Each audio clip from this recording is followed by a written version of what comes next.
all round, but let's be honest, should he be on the pitch?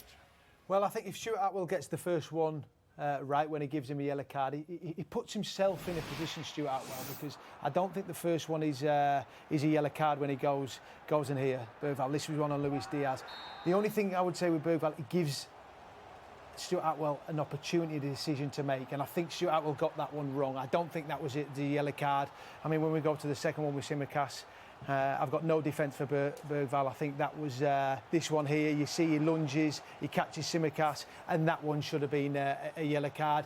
If he gets one right, one wrong, you can't even it up. And Liverpool are certainly punished off the back of that with a few seconds later, the ball in the back of the net. Very difficult for anybody to understand, isn't it? How if you get booked for the first one, you don't get booked for the second. And the second one there is worse than the first one, which doesn't make a lot of sense. And you can see Bergvall running off, you know, with his head between his tail between his legs, if you like. Because if you look at that one there, it's rash. And when he's starting to get closer to Tsimikas, you're kind of cringing because you know a yellow card's coming. And then the referee doesn't give it. It's baffling. He plays the advantage, and we are fully expecting him to go and find Bergvall. And Bergvall goes, Bergvall goes over the other trying side. to hide. Yeah. But it has a monumental effect on the rest of the game, because what then happens, he has to come off for treatment, then that leaves Liverpool with 10 men. So you can see him here, he has to come off for 30 seconds, that's the rules. So not only do you still have Bergvall on the pitch, Liverpool now have to play with 10 men. And you can see that it obviously changes the shape of the team. You've got Endo and Virgil van Dijk. You've got Diaz playing now as a left-back. And it just has a huge effect. But what I will say is Spurs certainly make it count. It's a brilliant piece of forward play. He gets hold of it and he plays Bergvall in, who's the one minute he's the villain for Liverpool, and he becomes obviously the hero for Tottenham Hotspur. A brilliant piece of play from their perspective. But if you are a Liverpool player, Liverpool coach, Liverpool fan right now, you are thinking, how on earth is he on the pitch? And not only that, why is our left back not on the pitch? They are absolutely seething here. But that's a great goal. Oh, I take nothing away from the goal. He's absolutely magnificent, who I thought absolutely worked his socks off. Not just that, he's been like that all season, a lone striker, running in. He then gets his body between him and Kanate, so he can't get it, and then he sees the run from Bergvall. But I can understand Liverpool's frustration. You'd be fuming, wouldn't you? Once the first yellow card has been given, and then you see the tackle on Tsimikas, if that's the other way, you're wanting a second yellow card without a shadow of a doubt. I mean, the ridiculous thing about it is we constantly demand consistency, and we sometimes think, well, different referees referee games in different ways and so on and so forth, and we'll view... But the challenges are virtually identical within 10 minutes of each other in the same game with the same referee.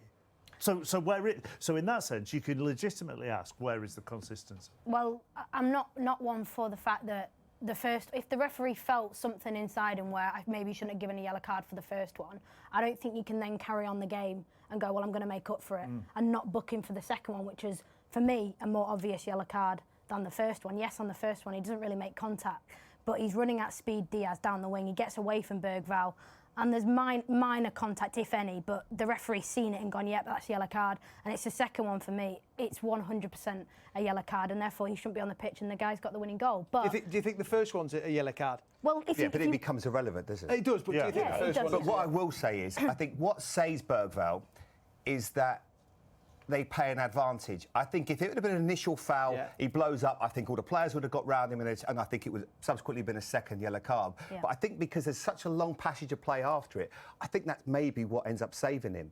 Because you think, OK, so much has gone on. But I was always amazed that Liverpool players didn't make more of a fuss about it. They sort of almost let it go. Well, they did go and question the referee at the end, Virgil van Dijk in particular. And you can see him saying it's a second yellow, it's a second yellow. Let's hear from the Liverpool captain with Patrick Davison. Virgil, we saw you talking to the referee at the end. Probably don't need to be a detective to work out what it was about, but can you give us an outline of what you said? Listen, I think it was quite obvious that it was going to be a second yellow. Obviously, I think it was pretty clear, and there was a coincidence. Then a minute later, obviously, he scores the winner. But listen, it is what it is. he made a mistake in my opinion, and I told him that. And he thinks maybe he didn't, but it's quite obvious, I think, and everyone on the sideline knew exactly that it was supposed to be a yellow.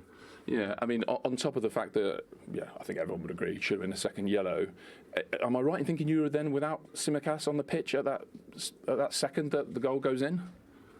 I have no idea. Obviously, it goes quite quick. The fact is that he should have been off. I think there's a linesman there, there's a fourth official there, there's VAR, there's the referee, and he doesn't get a second yellow.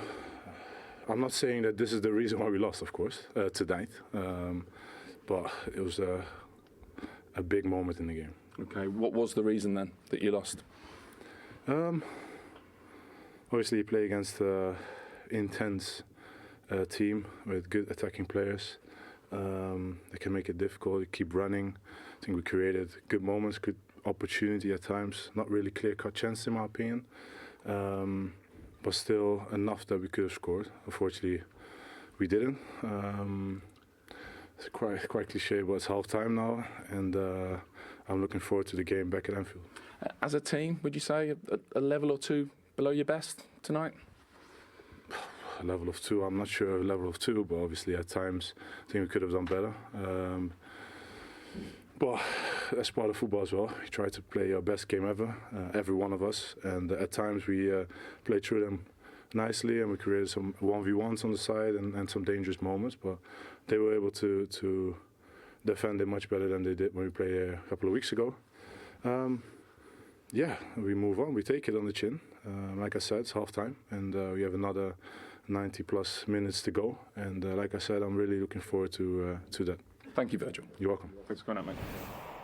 I suppose, that decision aside, bigger picture, they weren't at their fluent best. No, they were very average today. Let's be totally honest. I think they didn't have that spark. The game first half was very difficult. Never really got any flow. Bentancur was obviously had his injury. That took an 8-minute spell out the game, and it was a little bit flat. They lost Quansah, and it just never really caught fire like we expected it to. And then second half, I honestly thought Liverpool would go on with a quality, would have made 3 subs, and then that would then make it count. I think you certainly have to congratulate Tottenham. They have taken an enormous amount of stick, as Michael says, this season. The manager's been questioned by pretty much everybody. The effort they showed was absolutely incredible. Young players playing out of position. Archie Gray was magnificent today. They brought in a goalkeeper. I thought it was a really impressive performance from Spurs today, under real pressure and intensity. You know, after losing the weekend, I thought they were excellent. No, I'd echo what Jamie says. I think this can be a performance they can be proud of. I think they got Liverpool on a night when they weren't at the best, nowhere near the best. As I said, when they came here and beat Spurs 6-3, that was demoralising for them. And Ange, that's question after question. But, I mean, I have to look at Bergvall, 18 years of old. Kinski, 21 years of age, just come in. And Archie Gray, I thought the 3 of those players were absolutely magnificent. Bergvall, certainly the way he pressed and made the opportunity for Pedro Porro, but from back to front, I think it can be a performance that can be proud of. But it is only halfway, and I don't see Liverpool playing like this at Anfield in the first week of February when the second leg is. It's amazing though, football, isn't it? When you feel how aggrieved Ange was the weekend, and then all of a sudden we roll it on 3 or 4 days, and then you get that today. The emotion that you have to go through as a manager, and then you get that little break. Sometimes you need that. You need a bit of luck in football. Yeah, you see the handball situation at the weekend, and after it, he's blaming the referee. When I wasn't too sure tonight, they're on the right side of the one. Decision. Exactly. You know, football's a game of fine margins at times, and tonight they can probably count themselves a little bit fortunate with that decision. But then on the other hand, I think you'll be proud of the performance. I just don't think Stuart wants to go back on the mic again. It feels like Gladiators. Well, Gladiators. That was a momentous moment as well. Let's get some reaction from the Spurs camp, shall we? Dominic Solanke is alongside the man who made his debut tonight, Anthony and Kinski. They're both with Pat. Guys, well played. Anthony, a special night for all concerned with Tottenham. For you, maybe even one of the best nights of your life? Yeah, definitely. I would say I'm a big dreamer. I always make my own visions of the future, but yeah, probably this dream I have never dreamt this one. So yeah, amazing, and I'm really happy for the whole club because I came 3 days ago and everything works so good. All the people are kind. So yeah, I'm so happy for me, definitely, but also happy for them and for the whole team that we made it. But still, yeah, just the first leg. Dom, so you've lived something like Anton's lived tonight, you know, coming into a big club, having to make a debut, the nerves and anxiety that come with it. How well has he done this evening? No, it was phenomenal, honestly. To be fair, he came, 3 days ago, 1 or 2 training sessions with us, and to look that comfortable out there, that confident, yeah, can't give him enough credit. Thank you. I mean, you probably don't even know all the lads properly yet, do you? Yeah, but I have to give the credit to him, you know. But yeah. Why? Because I haven't played with a better striker so far. Yeah, I'll tell you what. Are we red? Are we red or no? Yeah, I mean, I tell you what, was it the first touch? Was a flick over Jota's head? I mean, you've got to have some confidence to do that, Dom, haven't you? Yeah, no, for sure. Like I said, he looked like a natural there, like he's been training with us, playing with us for years. So, yeah, especially at his age as well, to come in and have the impact he did so soon. This is a big credit to him, and yeah, to have him at the club now is great for us. We're going to need him. Got a lot of big games coming up. Still a lot of games left of the season, so yeah, hopefully we can achieve something special. Yeah, it looked very emotional at the end. Who were you hugging? It was my sister, because yesterday I got to know that there is a possibility of me being in the goal today, so I called them immediately, and my sister came, her boyfriend, and my parents. So I was so happy to have them here in such a special night. Was that because your dad was a goalkeeper as well, played for Czech Republic? Was that him just behind your sister? Yeah, it was him. Yeah, I hope he's proud. Yeah. Oh, I'm sure he is. That's the thing, isn't it? I mean, you know it as well, Dom. It's not just a special night for you; it's the whole family. Yeah, definitely the whole family, because yeah, my grandfather was also a goalkeeper, so he was watching as well, definitely. So I hope they are all happy, and I'm happy for them. Lastly, Dom, talk us through your highs and lows tonight. 76th minute, I think, looks like you put Tottenham 1-0 out and it doesn't happen. And then, what a hand you had in Lucas winning the game for you. Yeah, that's the only thing I don't really like about VAR when I score. When it takes your goals away. Yeah, exactly. It's a bit of a killer. Looked quite close, to be honest, so a bit unlucky with that one. But yeah, we managed to still get the goal. It's a great ball from Pedro, and yeah, I had to get there first, use my body and play Lucas, and it was a great finish from him as well. Well played, both of you. Brilliant. Thank you. Thank you. Well done, Anton. He was very happy at the end. He's confident, isn't he? Lovely reaction with Postecoglou. And then, as we heard, into the crowd, that's his sister, and his family was there as well. And he comes from good goalkeeping stock. Dad a goalkeeper, grandfather a goalkeeper. It's just a great story, isn't it? Yeah, very, very proud moment. As I say, he's only been in the building 3 days, and then to go out onto the big stage and get the opportunity at 21. I mean, Spurs have needed a goalkeeper. You know, Fraser Forster, the experienced number 2, has come in. Obviously missing at the weekend with illness. You know, so it was a big night for him, and he didn't disappoint. He certainly excelled. He went out there with an enormous amount of credit, confidence, belief in his own ability. And this boy didn't disappoint. I mean, you see just there, he catches it, sees it was Jota coming in. Everything he did, even here closing the angle, I thought this was a great save with Núñez. He stands big, gets his arm up. I was just, yeah, he used class, he used confidence, he did everything in his own time, and a real proud night. Great save, that one. Yeah, great save. You can imagine, I mean, as a kid growing up with obviously his dad was a keeper, his granddad, I mean, they probably didn't do a lot else. But it's great, you know, they are catching oranges in the house. I mean, you get genuinely, that would have been what it was like in that household. Yeah. That he's been... It's a lovely insight into what footballing families do, isn't it?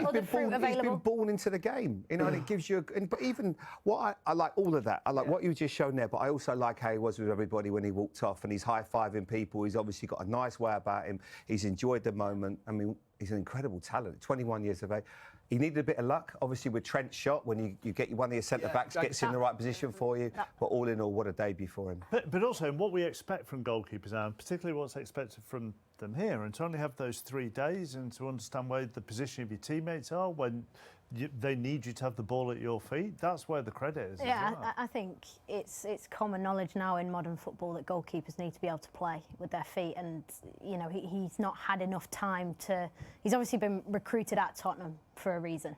You know, he's clearly got a huge amount of potential, but he's clearly got a huge amount of ability right now in the moment, and he showed it tonight. Confidence. He's got probably one of the best front threes in the league, if not Europe, pressing him tonight in terms of Salah, Jota, Diaz when he came on, Núñez, Curtis Jones adding to that press, and he just looked confident. It was fantastic to watch. Did your dad used to throw oranges at you for you to Keep them up.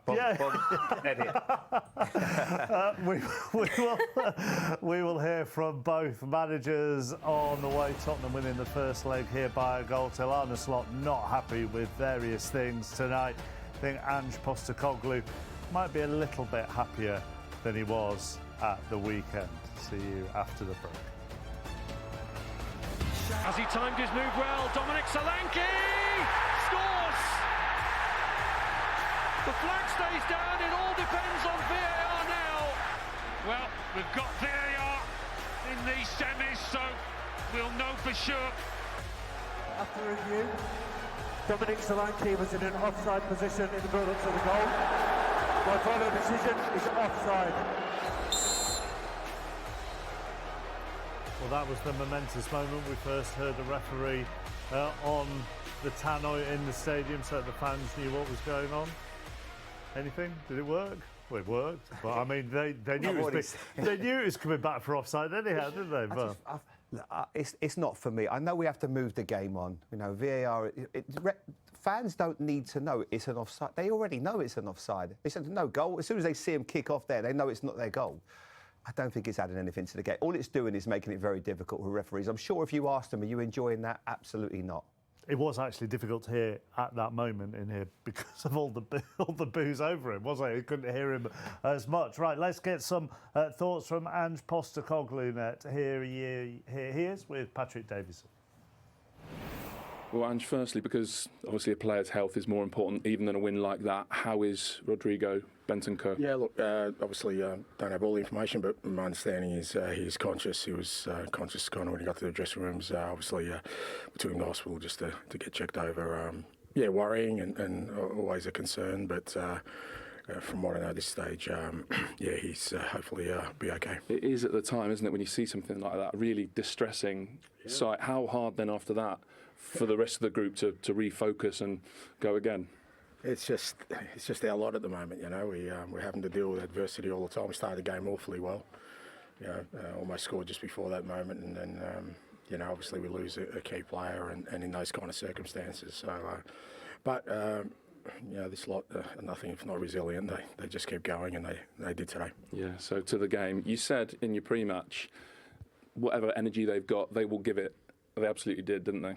Oh yeah, absolutely.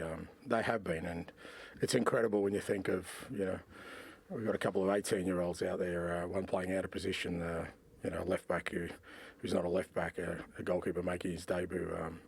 The boys gave everything. You know, we had to work hard, and even at the end of the game, they've put on some significant talent.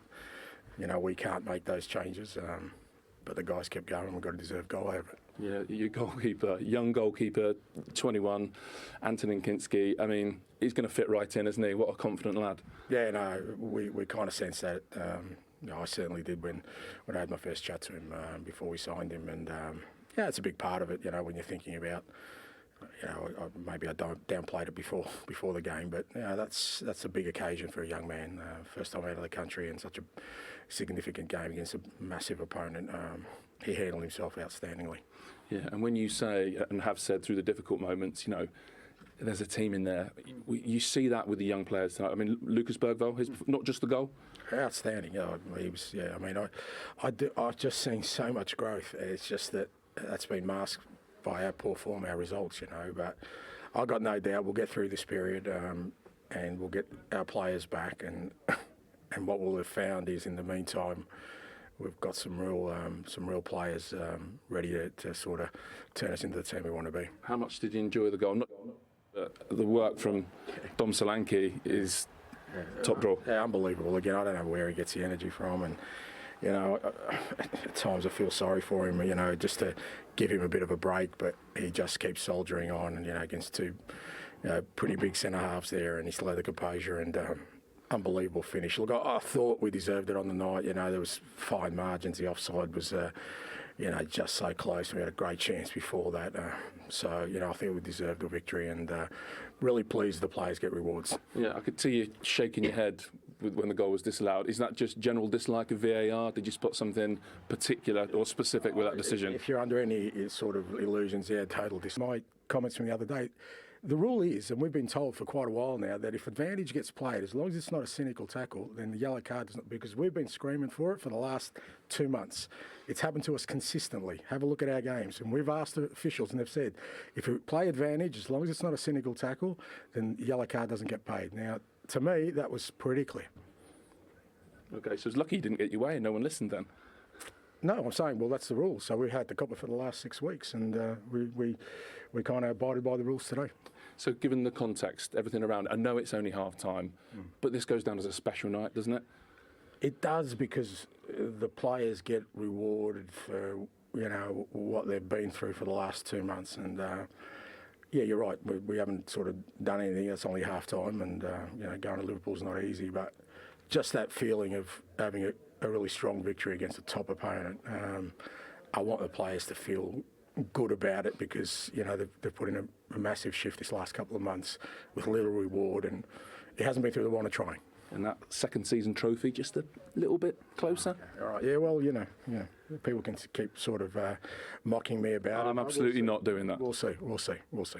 All right, thank you. Thanks, mate. Thanks, mate. We're not sure, are we, about this? If you play advantage, I think he's got that wrong. Yeah, I think you are. Yeah, that's what I mean. We're not sure it's about. It's not usual to go back and book somebody, but referees certainly can do that, and it was definitely a second yellow card.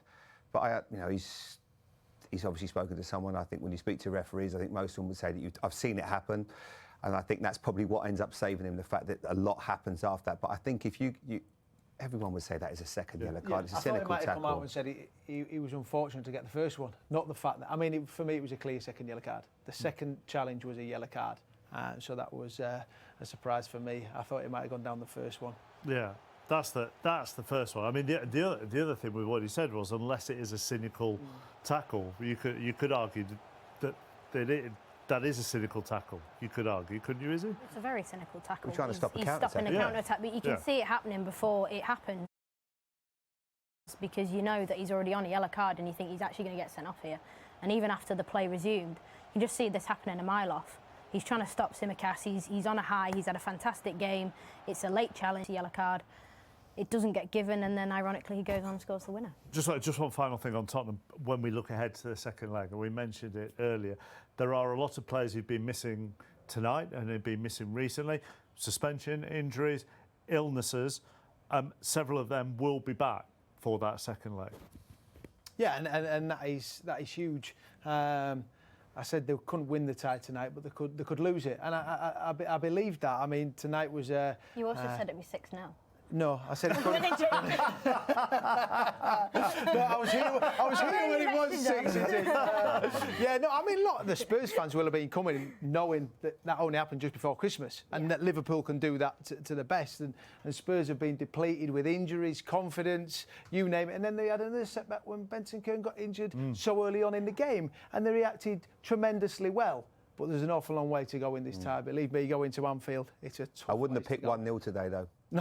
I didn't think they could keep Liverpool, you know, but it just shows you how brave they were, how they defended, and that little bit of quality at the end. It was a brilliant performance from Spurs. And if you weren't with us at half-time, the latest we have on Bentancur is that he was conscious and talking and on his way to hospital for further tests. The Liverpool point of view now, Arne Slot with Pat.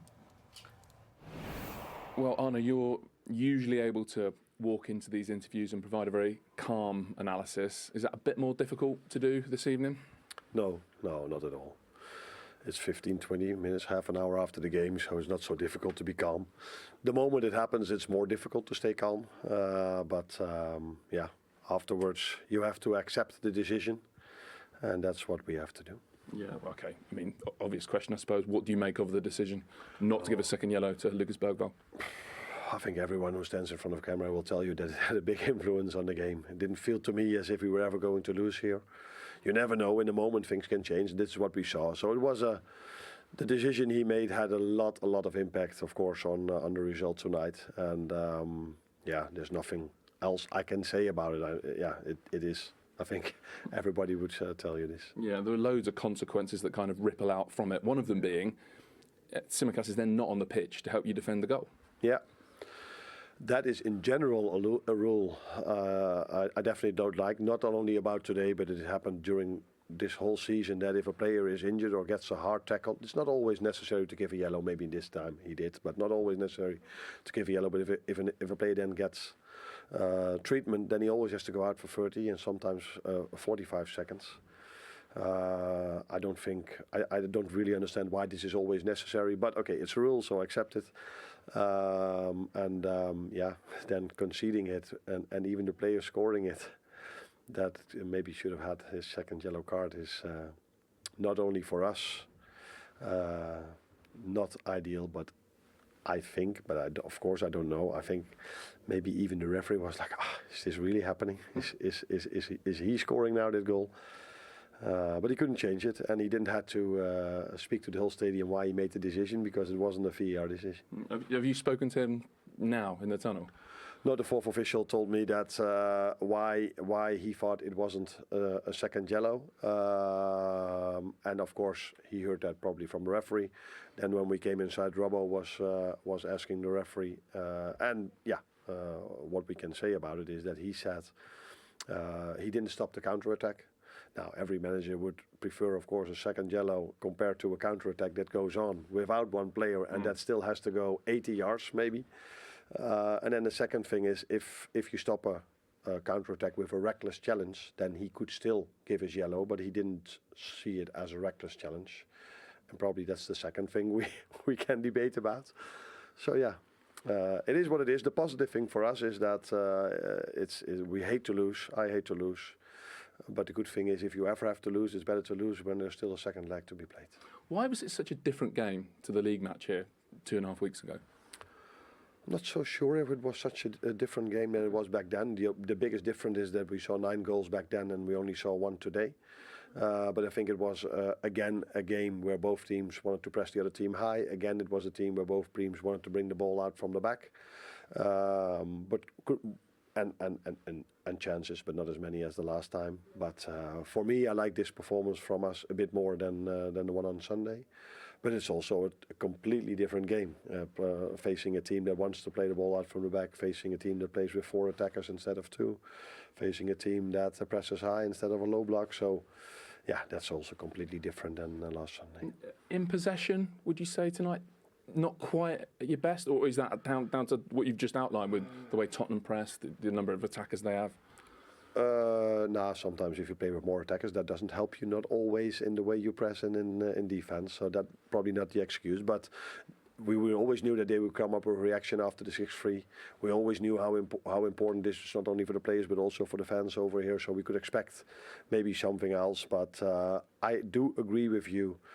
We probably played one of our best, maybe the best game against Tottenham 2 weeks ago, and we're hoping to reach this level every single time, but that's not going to be easy. That's also not going to happen in the upcoming 20, 30 games we're going to play. This, for me, was definitely good enough to go away here with a result. I think we maybe even deserved, as a minimum, we deserved to have a result, and maybe even with 1 point, I would have been a bit disappointed. But to go away with a loss is definitely not what we deserve today. But it does set you up for the second leg at Anfield, all to play for. It's clear what we have to do, but everybody knows about the injuries of Tottenham, and the window is still open, so they can come up maybe with even a stronger team at Anfield. The good thing for us is then we are there with 60,000 people. Far from ideal starting position when we play the second leg. But the good thing is we have a second leg to play for. Thank you. You're welcome. Thanks, Arne. Take care.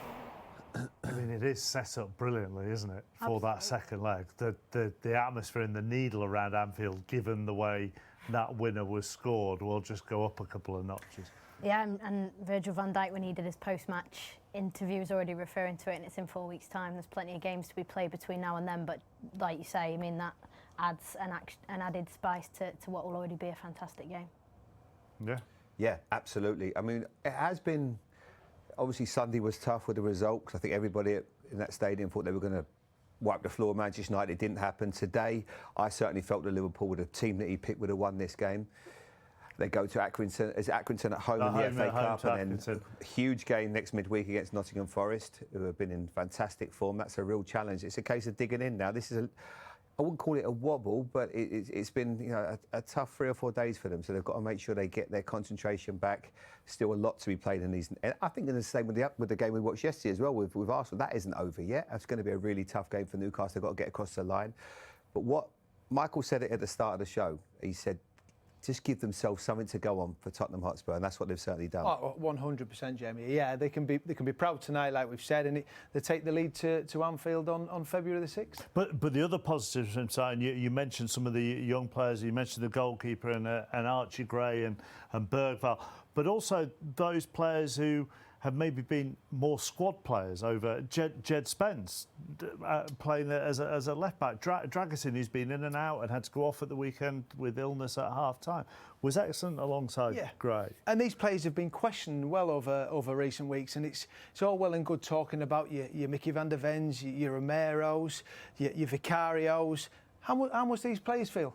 All right, you're talking about the big players, and we understand they'll realise that, and they've never shirked. They've always put themselves out there, and they've got the rewards tonight, and they'll enjoy it. They go to Tamworth, which will be interesting for them at the weekend in the FA Cup, and then a North London derby. Yeah, that'll be different, and then a North London derby next Wednesday. But they should be delighted with that performance. They've given themselves a head start going to Anfield, but they're going to have to play as well as they did tonight, and hopefully Liverpool will have an off night again, because Anfield is a fortress. We know that. We've seen how good Liverpool have been all season.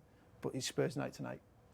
I think Ange deserves a bit of credit as well. I think the way he's managed this period, and they're probably going to start getting players back soon as well to add to that squad as well, for the ones who performed particularly well tonight. I think they're looking like things might start looking up for them. But I think Ange Postecoglou, he's remained calm and focused, and I think he proved a lot of people wrong tonight. We are in for a couple of cracking second legs then in a